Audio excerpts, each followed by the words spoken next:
Kādas dīvainas lietas esmu redzējusi nekustamajos īpašumos. Ļoti interesanti redzēt tualetes podu uz balkona. Ļoti interesanti redzēt vēl padomu laiku sekas ar paklājiem uz sienas, uz grīdas, uz dīvāniem un visur, kur vien var iedomāties.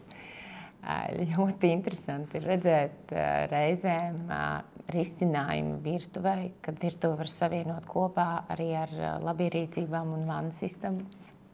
Interesanti ir cilvēku tapešu izvēle, kad vēl joprojām ir ļoti daudz risinājumu, ko mēs liekam. Ja kādreiz ļoti senos laikos lika plakātus, tad vēl joprojām arī šādu veida pat jauni, nesen renovēti dzīvokļi izmanto tādus izgriezumus un fotogrāfiju attēlus savos dzīvokļos. Jā, aizkari, aiztaisīti, aizbarikādēti logi, jo var kāds ieskatīties, var kāds novērot, kādam jūs esat ļoti interesants.